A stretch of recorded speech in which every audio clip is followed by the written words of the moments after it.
Cuando Dios nos habla,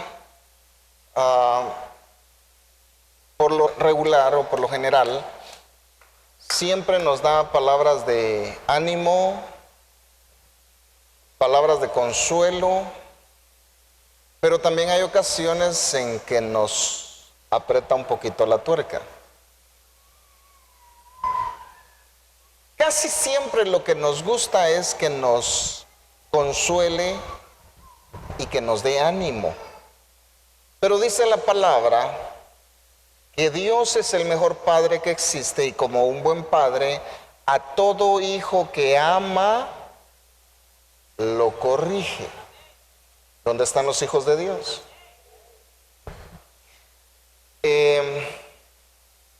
No lo vamos a leer porque es muy extenso, pero en el capítulo 15 de Lucas inicia dando a conocer que habían muchos pecadores, mucha gente de mala fama que se acercaba a Jesús y que Jesús convivía con estas personas.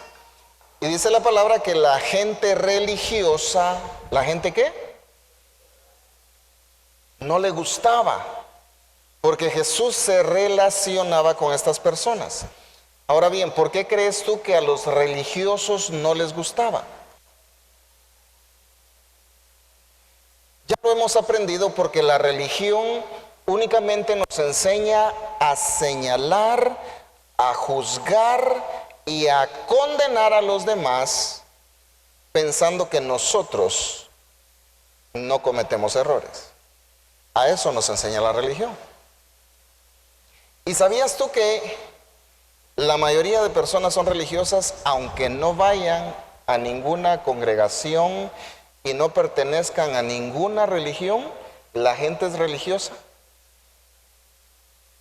¿Sabías eso? Tienen estigmas o modelos, según ellos, que si la persona no se acopla al modelo, entonces no merece estar donde se le puede poner. Entonces, eso era lo que sucedía con Jesús. ¿Por qué era que los religiosos no lo aceptaban? Porque no entraba en el modelo de andarse alejando de los pecadores. ¿Qué hacía Jesús? Acercarse a los pecadores. No los rechazaba, no los ofendía, no los criticaba, no los juzgaba, mucho menos condenarlos. Pero los religiosos nunca estaban de acuerdo con eso.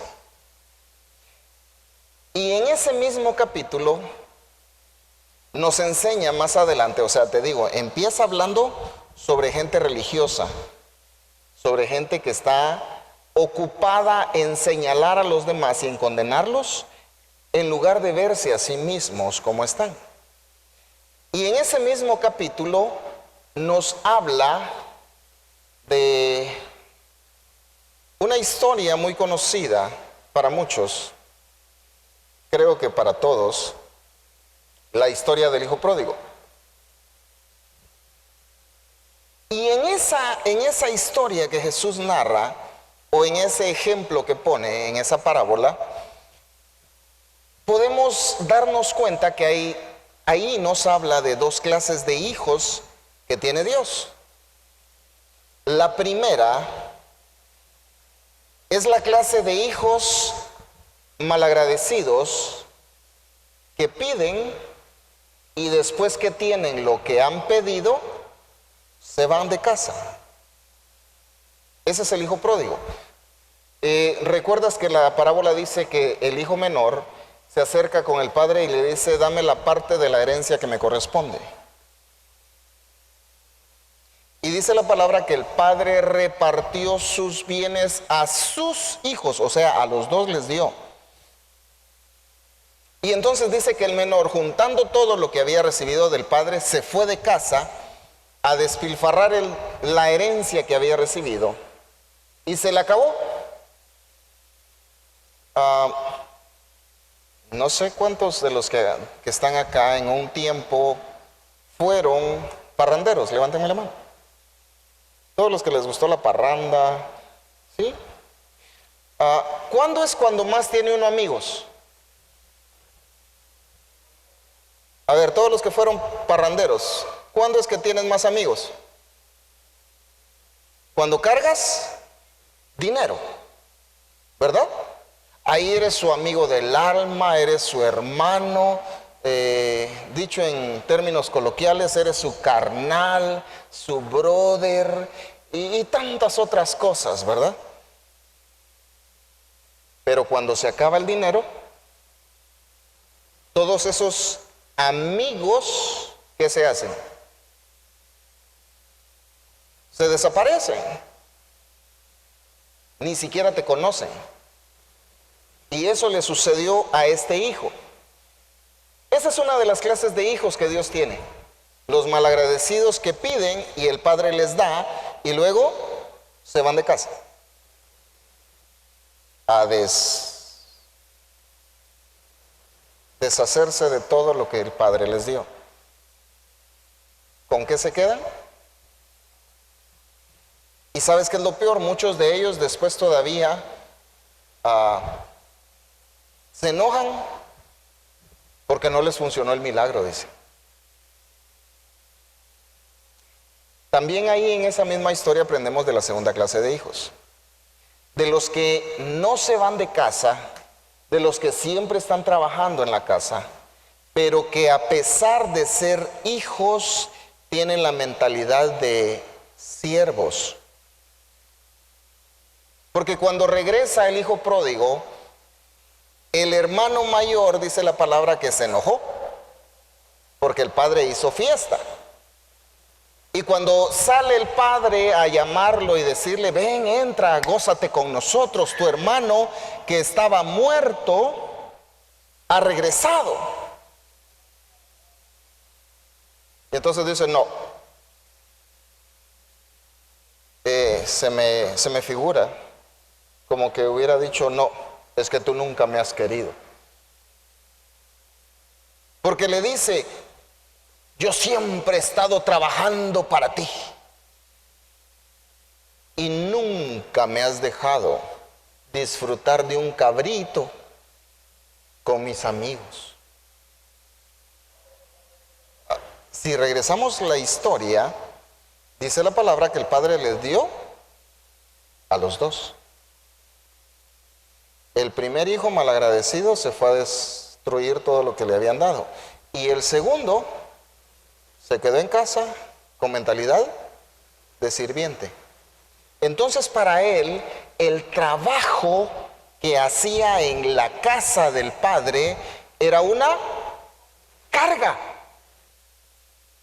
Por eso es que viene y le reclama, nunca me has dejado disfrutar de un cabrito y hoy mandaste a matar el chivo más gordo. Y entonces el padre viene y le dice, hijo, tú siempre has estado conmigo.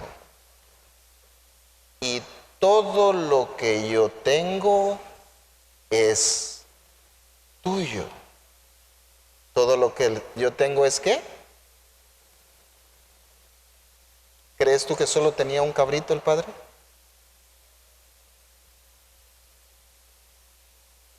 ¿Qué quiere decir con esto? O sea, las veces que tú hubieras querido, pudiste haber hecho banquete para ti, para tus amigos, cuantas veces quisieras, porque recursos allí hay.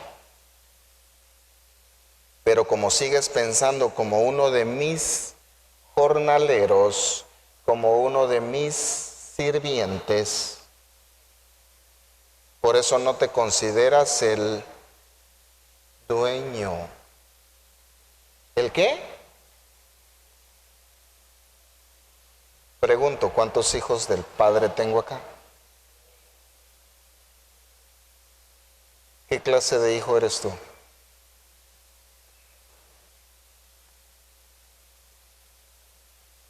¿El que recibió y se mató la herencia? ¿O el que recibió y no entendió que la tiene y sigue pensando como esclavo?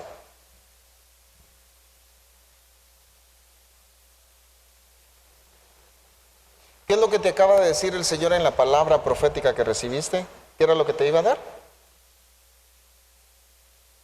No sé si estabas dormido. ¿Qué era lo que te iba a dar? Poder. Porque ya te había dado algo previo. ¿Qué fue lo que dijo que te había dado?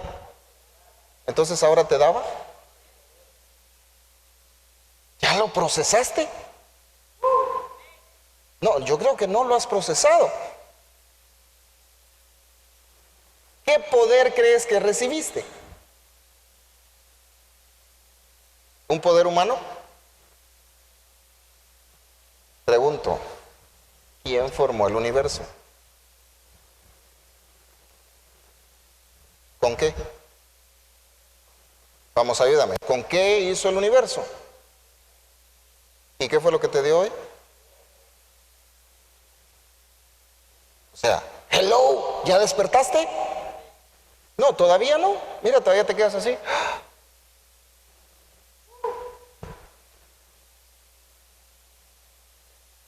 ¿Qué clase de hijo eres? ¿El que no ha entendido la herencia que tiene? ¿El que sigue pensando que hacer algo para el Señor es una carga, es una obligación? ¿O el que disfruta haciendo las cosas en la casa porque sabe que esa casa es suya? Yo recuerdo cuando vivía en la casa con mis padres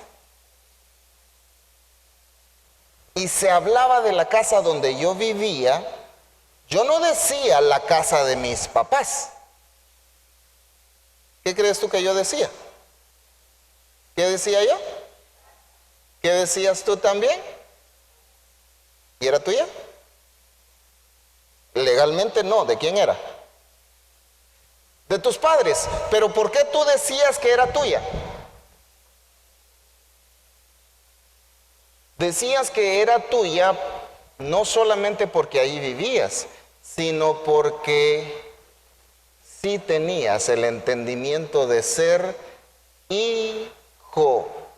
Si tu papá tuvo una parcela, no hablabas de la parcela de tu papá, hablabas de tu parcela. Ah, cómo no, chón, ¿verdad? Pero ahora cuando hablas de la iglesia, no dices,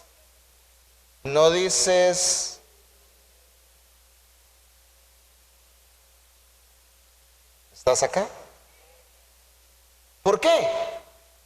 Ah, porque lo estás viendo como que algo lejano, algo ajeno, algo que no se toca porque no es tuyo. Fíjate que las leyes nacionales exigen que las iglesias estén constituidas como un ente general, no particular. Entonces, cuando se compra un terreno, se tiene que comprar a nombre de la iglesia, no a nombre de una persona. ¿Por qué? Para que después no venga el pastor y diga, voy a venderla. ¿Aló? No se puede vender. ¿Por qué? Porque no es de una persona, sino es de la iglesia. Pregunto, ¿quién es la iglesia? No te escuché. ¿Quién es la iglesia? Entonces, ¿de quién es este terreno? ¿De quién es esta casa? ¿De quién es este escenario? ¿De quién es este papazote? Este no es tuyo.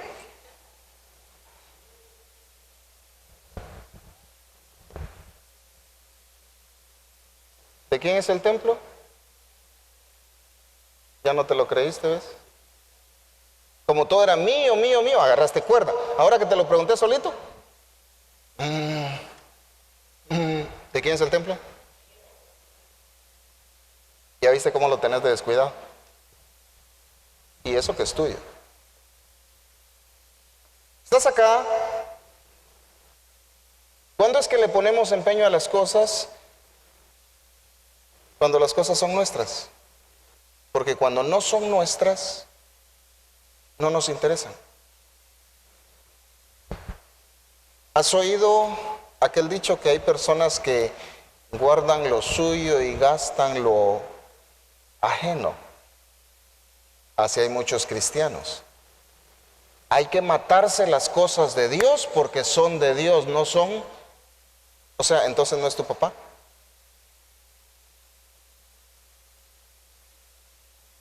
Si no vas a decir amén, gloria a Dios, aleluya, por lo menos di ay. ¿Estás acá?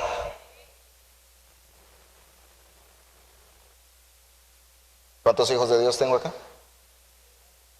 Ya no muy convencidos, ¿verdad? Algunos ya ni me levantaron la mano. Vamos a ver otra vez. ¿Cuántos hijos de Dios tengo acá? ¿Seguros que son hijos de Dios? ¿Ya lo entendiste entonces?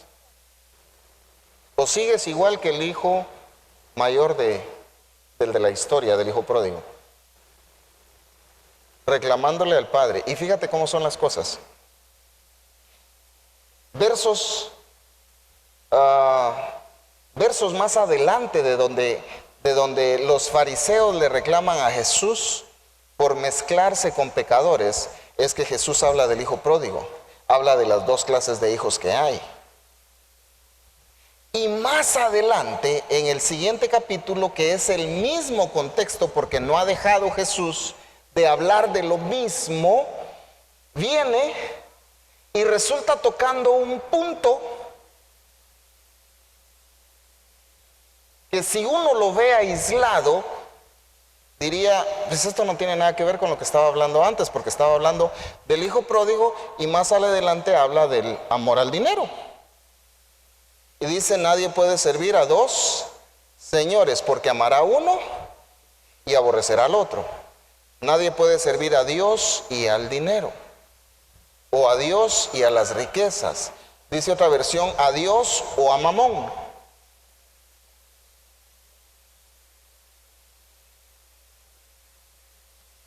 Ahora bien, ¿por qué dice Jesús? O sea, fíjate, primero empieza a hablar de religiosidad.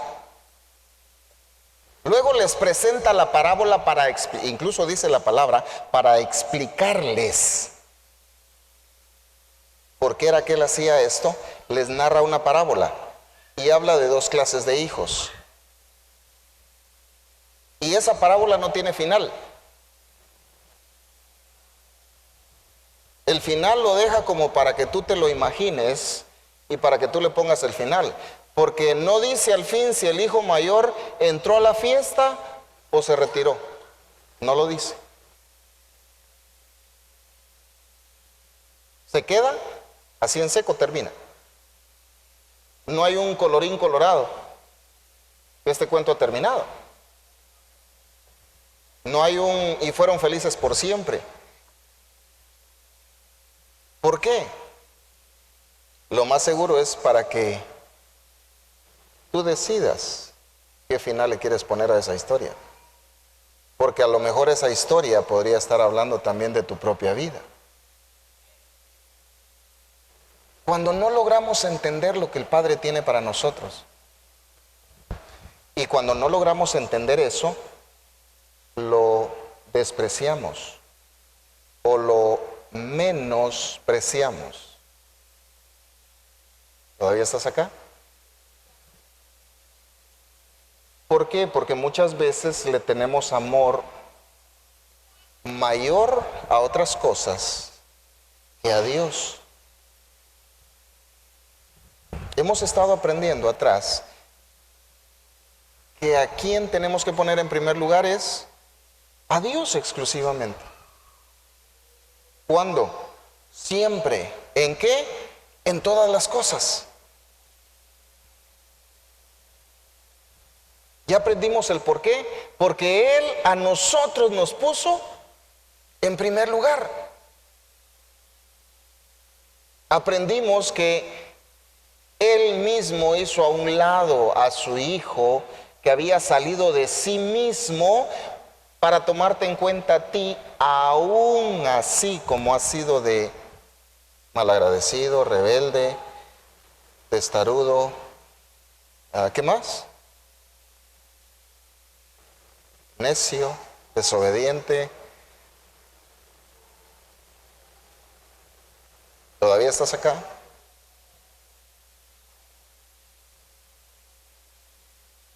Y fíjate que cuando Jesús toca el punto del dinero, a mí me sorprende por qué lo toca.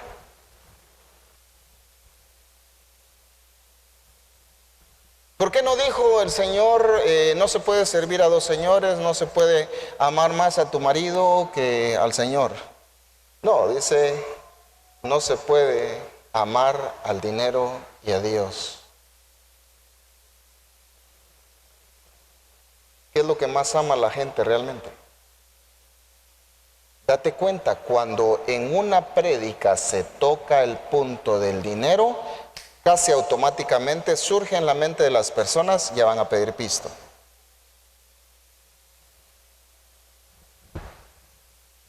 ¿Sabías tú que a nivel general, en las iglesias, las personas que diezman fielmente son aproximadamente el 20% de toda la congregación? O sea, si hay 100 personas, 20 son las que diezman. Y las demás, pregunto, ¿crees tú que no reciben nada de Dios? Porque no diezman. Aquí viene y surge el amor al dinero y empiezan a reclamar. Es que el diezmo era en el tiempo de la ley, estamos en el tiempo de la gracia. Te recuerdo, siempre hemos estado en el tiempo de la gracia. Y la ley aún está vigente, aunque tú digas que no. Sí, o ya puedes matar, ya puedes cometer adulterio, ya puedes robar. Entonces la ley sigue vigente. Y la gracia siempre ha existido. Ahora bien, mira pues, lo que mucha gente no entiende es que lo que se terminó con Cristo fue la ley ceremonial, porque todos los sacrificios se terminaron cuando vino a hacerse el sacrificio perfecto. Y hoy conmemoramos ese sacrificio perfecto.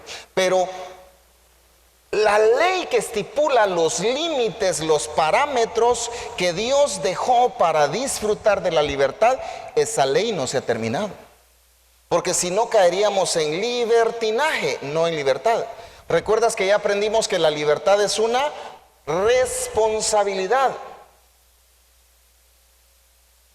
¿Cuántos son conductores aquí de automóvil o de motocicleta? ¿Con una licencia?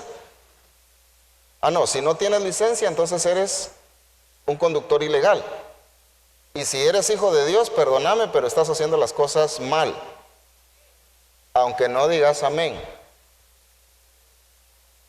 ¿Aló? Sí, porque los hijos de Dios tendrían que empezar por poner el ejemplo. Hello. ¿O qué? Cuando te para el policía, tú dices, y no lo podemos arreglar de otra forma. ¿Y no que no te gusta la corrupción? ¿No que la corrupción es del diablo? Cuando estás haciendo algo ilegal, rápido quieres poderte zafar, aunque tengas que desembolsar dinero. Y después andas pelando al policía. Ese me sangró 300 pesos. Una preguntita. ¿Cuándo has ofrendado 300 quetzales? ¡Jamás! Pero al policía sí se los ofrendaste.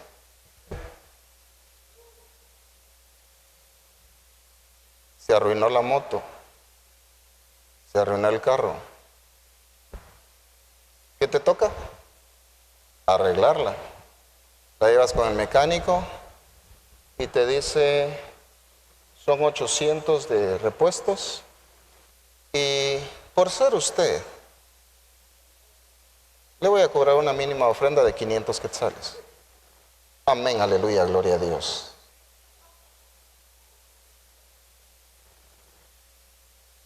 ¿Cuándo le has ofrendado eso al Padre? Ups, qué silencio. ¿Te enfermaste? ¿A dónde vas a parar? Al médico. Como ahora los médicos tienen tanta tecnología a su disposición, vaya a hacerse un ultrasonido. ¿Cuánto te cuesta? Mire, como usted es cuate, 400 pesos le vamos a cobrar. Ultrasonido, ¿cuánto pagaste la consulta del médico? 200. ¿Cuánto va? Y la ofrenda ahí la das, gozoso. Ah, y falta la receta de la farmacia. Te falta ir a dejar tu ofrenda a la farmacia. Aunque no digas amén.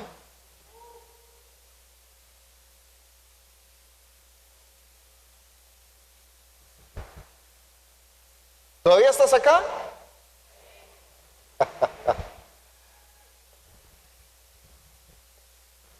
Mira cómo somos de ridículos, teniendo una casa que es de nuestro Padre y teniendo un Padre que es super archi, ultra, mega, hiper generoso. Tiene unos hijos más agarrados que una viejita en moto.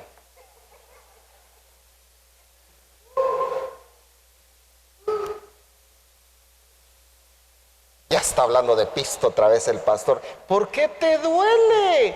Ah, mi amigo, ¿sabes por qué te duele? Porque Jesús lo dijo. Y por eso te estoy haciendo la referencia. Empieza en el capítulo, ¿qué? Te dije 15, hablando de religiosidad. Y luego sigue en el 16, hablando de amor al dinero.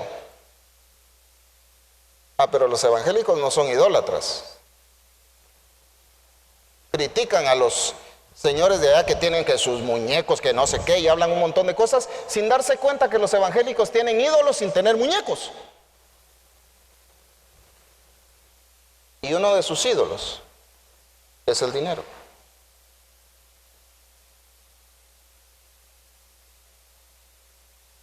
No digamos que se te enfermó el muchachito. Hasta te vas a endeudar con tal de que se cure. Sí o sí.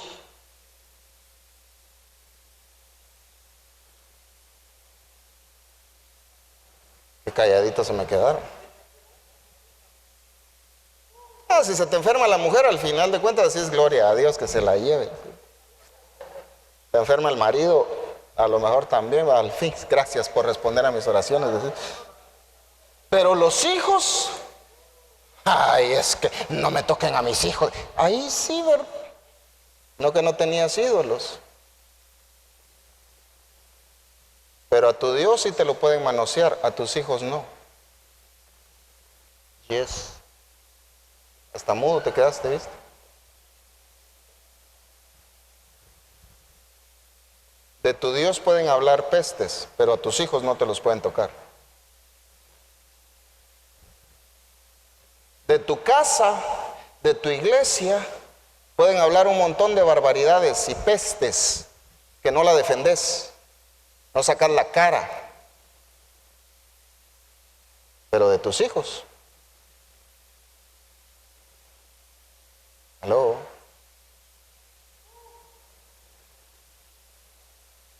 Y fíjate cómo son las cosas. ¿Sabías que tus hijos no son tuyos? ¿De quién son? ¿De quién son?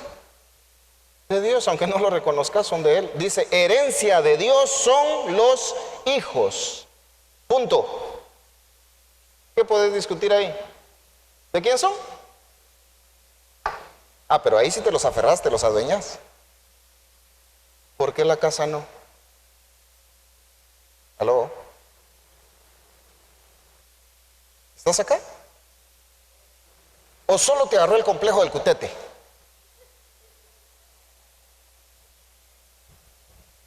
¿Aló? Ya ni amén, decís ya solo.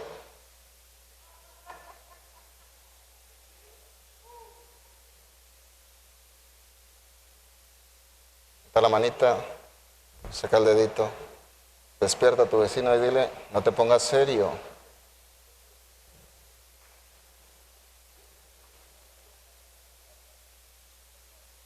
Te dije, cuando se empieza a hablar de dinero,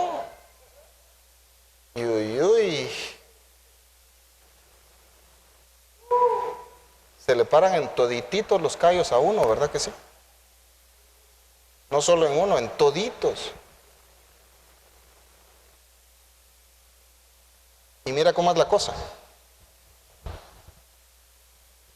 Aprendimos ya anteriormente que hay niveles de obediencia, hay niveles de autoridad y hay niveles de obediencia. ¿Recuerdan eso? Y el nivel de obediencia más bajo es la sujeción. El siguiente nivel o el intermedio es la sumisión. Y el tercero, que es exclusivo para los hijos, se llama honra. ¿Cómo se llama? Visto desde el punto financiero, la sujeción, oye, únicamente tú das el diezmo cuando tú obedeces por obligación. Esa es la sujeción. Entonces vienes tú y por obligación, porque dice la palabra, nadie robará a Dios. Entonces mejor diezmo, dices tú. Ese es el nivel más bajo de obediencia. O sea que si ni siquiera llegas a ese, papadito chulo, ¿será que estás obedeciéndole al rey? Nada que ver. Y perdona que me paren todos tus callos, pero es la verdad. Nivel más bajo de obediencia, la obligación, que es la sujeción a la fuerza. Sí, pero lo hago porque, aunque no me gusta, pero lo hago. Y lo hago. Ahora, ¿qué es lo que sigue? La sumisión. Es cuando yo doy porque entiendo que me conviene dar. ¿Ya? Ahí ha subido el nivel de obediencia. Entonces ya no solo doy mi diezmo, sino que ya doy mis ofrendas, ya doy primicias, ya doy porque el que siembra generosamente, generosamente va a cosechar. Entonces me conviene, entiendo que me conviene, por eso entonces ya obedezco un poquito más. Pero ¿cuál sería el tercer nivel de obediencia en las finanzas? El mismo que para los hijos. ¿Cuál es? Una sola palabrita. ¿Cómo se llama? Honra. Ahora pregunto yo, así honestamente, cuando tú quieres honrar a una persona, tú dices, yo como amo a mi pastor, ya va a ser su cumpleaños, el del otro año, porque ahorita ya pasó. Ahorita para Nochebuena le quiero dar un buen regalo a mi pastor porque yo lo amo. Por lo menos uno me ama, ¿eh? Yo le quiero dar un buen regalo a mi pastor porque yo lo amo. Ya vamos componiéndonos. Yo lo quiero honrar. ¿Por honra tú me comprarías una loción 7 machos? Pregunto. ¿Para honrarme me comprarías una 7 machos? ¿Por qué no? Aparte de que ya pasaron de moda y huelen re feo, son las más baratas. Entonces, si tú realmente me quisieras honrar, ¿qué buscarías? No te escucho. ¿Qué buscarías? No buscarías lo peor, sino que buscarías lo mejor. Cuando uno quiere honrar, uno busca lo mejor. Uno busca no el sencillo que te sobró, no las fichas que ya no quieren en ningún lado, no los billetes arrugados que, aunque sea ahí los doy, no. Ese es el nivel de honra. Y nunca falta aquel religioso que dice, pero pastor, acuérdese que el Señor dijo que la viuda pobre, ¿la viuda qué? Pobre, ¿qué fue lo que dio? Y el Señor Jesús les enseñó a los demás. Porque los demás le dijeron, ya solo 2 blancas dio, dijo. O sea, solo 2 monedas de las, medio centavo, pues, si no me lo entendés de otra forma. Solo eso dio, Señor, ¿qué va a ser eso de valor? No, dijo el Señor, no es la cantidad que dio, es que ella dio todo lo que tenía. ¿Qué fue lo que dio? Entonces ella dio con honra. ¿Con qué dio? No dio por obligación. Quiero que me acompañes a leer la palabra.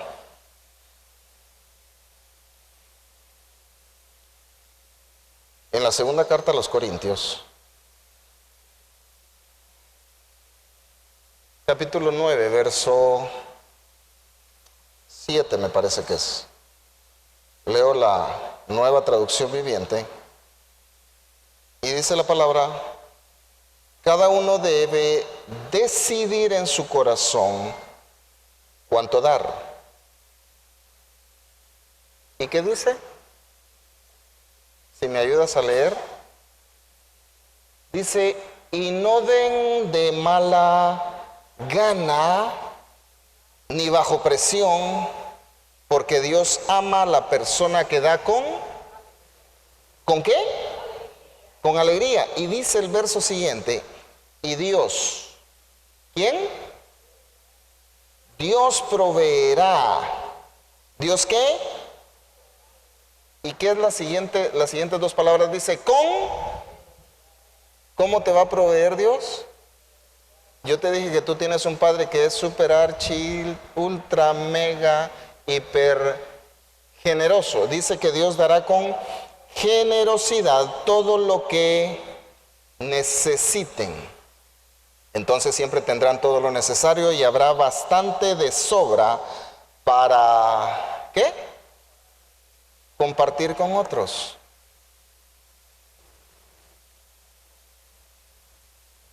¿Cómo es que Dios da? Ahí lo dice: da con generosidad. ¿Cómo dan los hijos de Dios?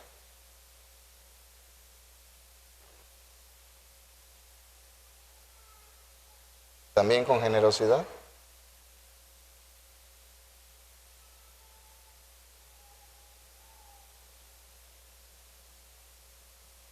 ¿Todavía estás acá, mi amigo?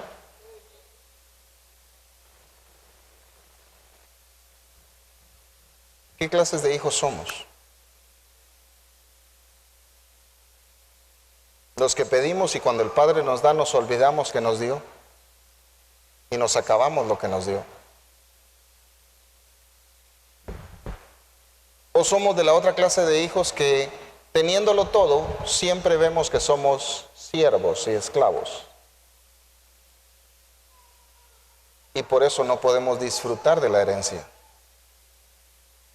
O somos la clase de hijos que Dios quiere, que entendemos que lo que tenemos es porque Él nos lo dio y que es para disfrutarlo.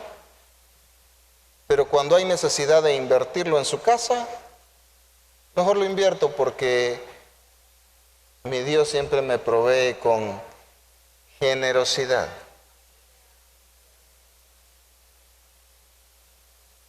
¿Qué clase quieres ser tú?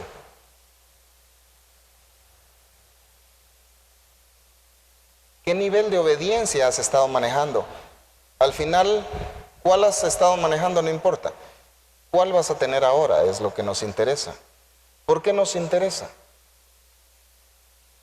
Porque ya aprendimos que Jesús a los 12 años entendió esto y dice: en los negocios de mi Padre me conviene siempre estar.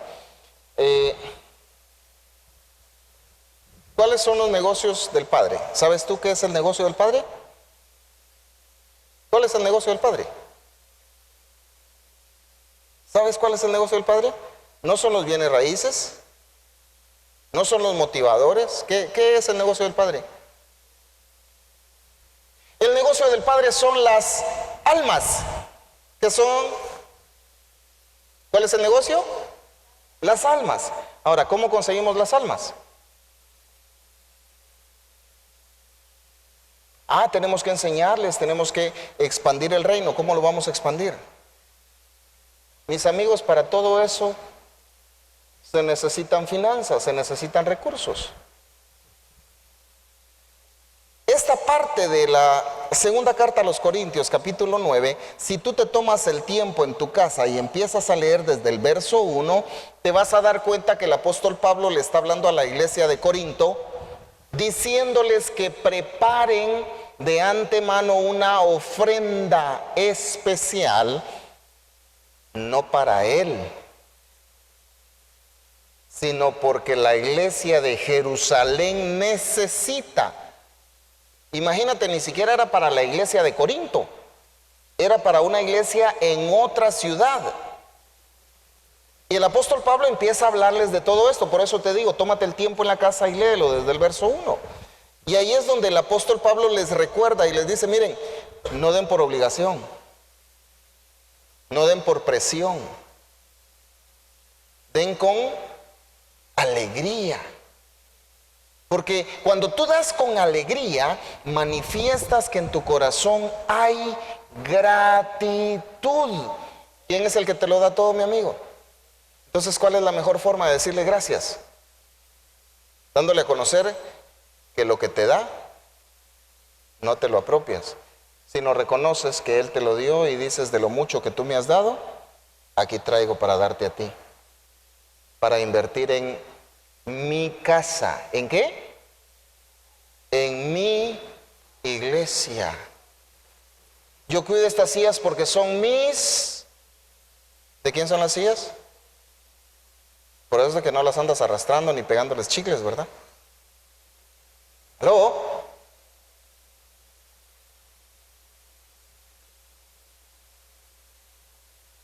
En una ocasión escuché en una iglesia de otra galaxia que el pastor le pidió favor a unos hermanitos y les dijo, si ya no están usando esas luces, por favor apáguenlas, les dijo. El pastor, sabiendo la necesidad económica de la iglesia. Y entonces viene uno de los salvajes que estaban ahí, que eran de las ovejas de esa iglesia, y le dice, ya ni que usted pagara la luz, le contestaron.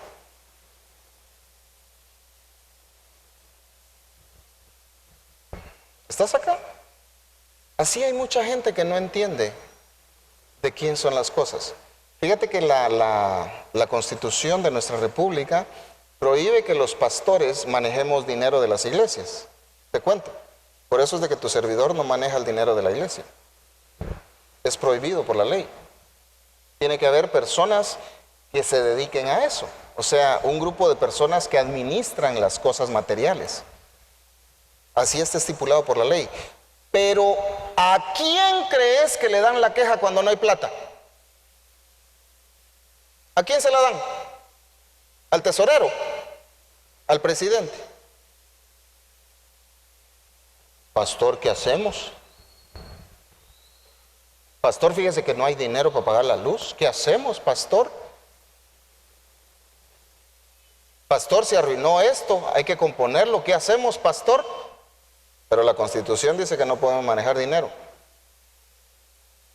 Pero ¿a quién corre la gente cuando no hay dinero? ¿Estás acá?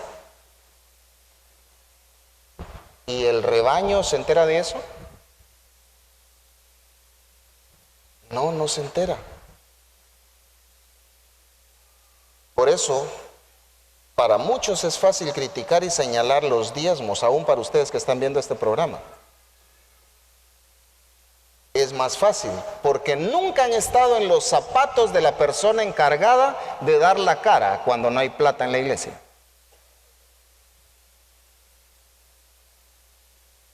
¿Recuerdan que tiempo atrás el Señor dio una profecía para su servidor?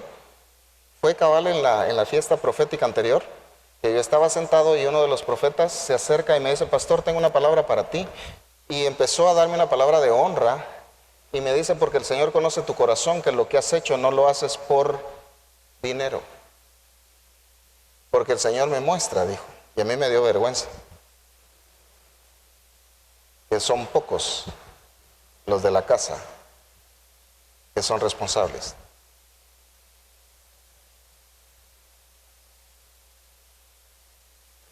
Gloria a Dios por ese silencio.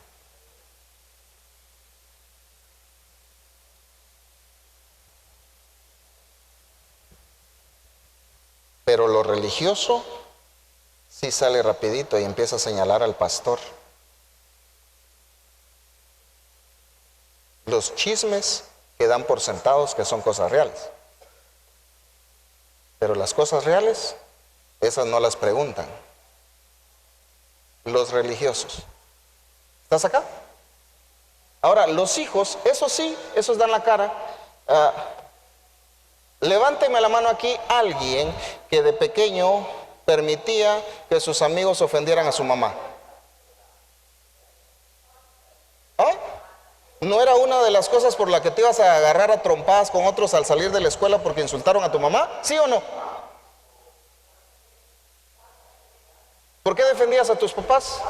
Porque eran tuyos. Al pastor cuando lo defendes, nunca más te pones a pelarlo.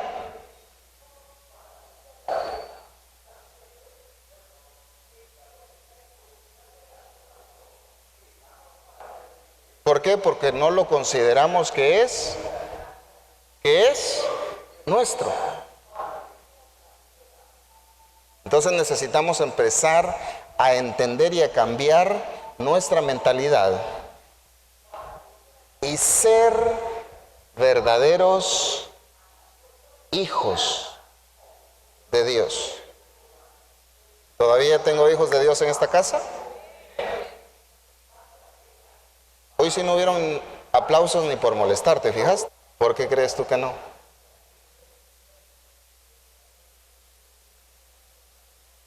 Porque es necesario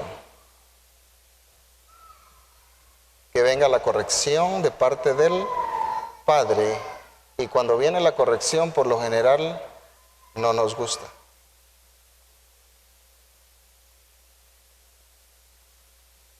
Pero quisiera ver así de verdad las manos levantadas de las personas que han entendido qué es ser hijo de Dios. Gracias, Padre, porque tú eres el que da el entendimiento.